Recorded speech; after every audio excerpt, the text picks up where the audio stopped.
En France, nous produisons 30 millions de déchets par an, dont seulement 6 millions sont recyclés. 24 millions de déchets non recyclés vont dans les décharges et incinérateurs.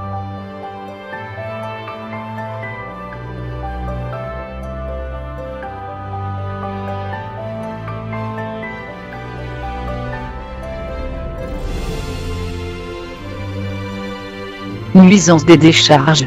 Les odeurs, pollution de l'air, de l'eau et des sols. Elles émettent du méthane, un puissant gaz à effet de serre. Elles peuvent brûler et m'exploser. Nuisances incinérateurs. Odeurs, pollution des fumées. Malgré les atténuateurs, ils rendent les rendre invisibles mais pas polluantes. 100 kg de déchets à brûler est égal à 750 kg de rejets pollués, dont 670 invisibles.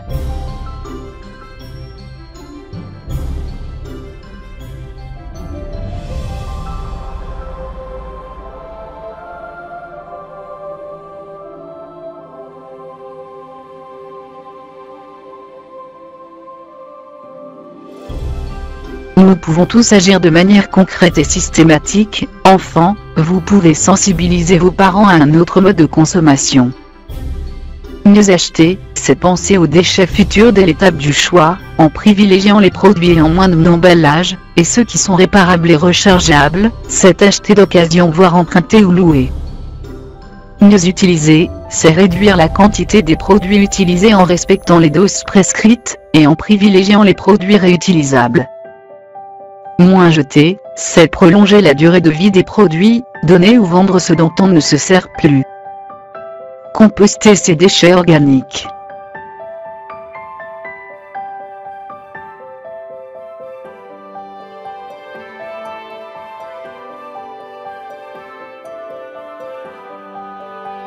Les bons gestes pour réduire ces déchets. Comment peut-on réduire 26 kg de déchets par personne et par an? Exemple. En achetant un pot de fromage blanc d'1 kg au lieu de 8 pots de 125 g. Je limite les emballages. Comment peut-on réduire d'1 kg de déchets par personne et par an? Exemple. Quand vous n'avez plus de détergent dans le bidon, utilisez les recharges permettant de diminuer 50 à 70% de quantité d'emballage, vous économisez de la matière première à la fabrication de ces emballages.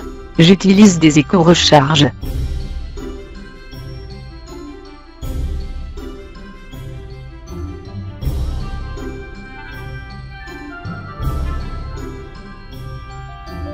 Comment réduire 40 kg de déchets par personne et par an? Exemple.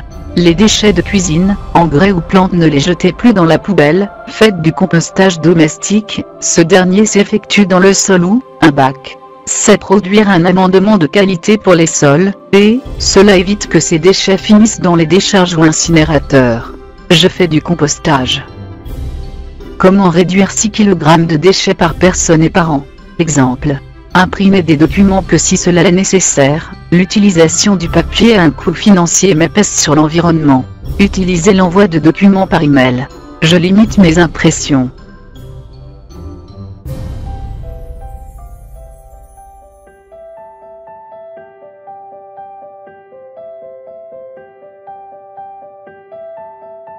Comment réduire de 15 kg de déchets par personne et par an? Mettre stop à la pub sur les boîtes aux lettres, si vous ne les lisez jamais.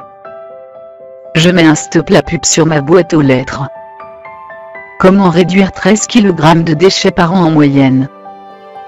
Quand on n'a plus besoin d'un objet, le premier réflexe est bien trop souvent de le jeter. Pourtant, des alternatives existent. Vendez ou donnez.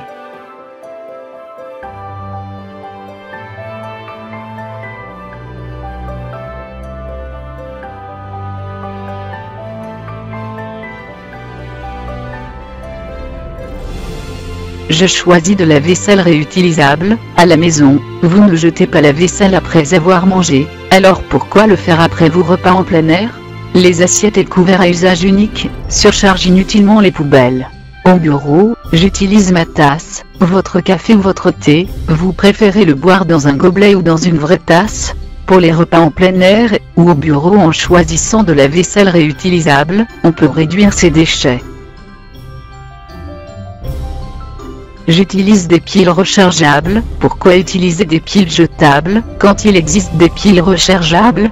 Ces dernières permettent de diminuer le rejet de produits polluants, d'éviter de consommer des ressources naturelles rares et de faire des économies. En utilisant des piles rechargeables, on évite de rejeter des déchets polluants.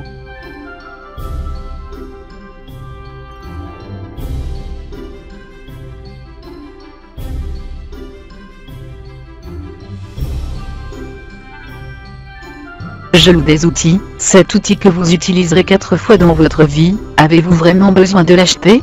Pourquoi ne pas envisager les solutions de location ou de partage?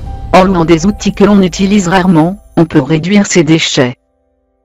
J'utilise un cabas pour faire mes courses. Pourquoi utiliser 110 sacs par an pour ses courses, alors qu'un cabas fait aussi bien l'affaire?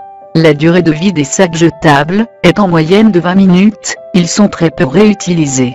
En utilisant un cabas pour ses courses, on peut réduire ses déchets de 2 kg par personne et par an. Je fais réparer ce qui peut l'être. Pourquoi se débarrasser d'un appareil en panne, quand il n'y a qu'une seule pièce à remplacer, ou de ce manteau alors qu'il suffit d'en changer la fermeture à glissière? Il suffit parfois d'une simple réparation pour prolonger la durée de vie de nos objets, et par la même occasion, réduire nos déchets. J'achète à la coupe. Quand vous achetez du fromage préemballé, c'est pour manger le fromage ou l'emballage? Fromage et charcuterie à la coupe, fruits et légumes au détail, légumes secs, céréales, huîtres et clous en vrac. Ils sont le plus souvent moins coûteux pour le porte-monnaie. En achetant des produits à la coupe ou en vrac, on peut réduire ses déchets de 2 kg par personne et par an.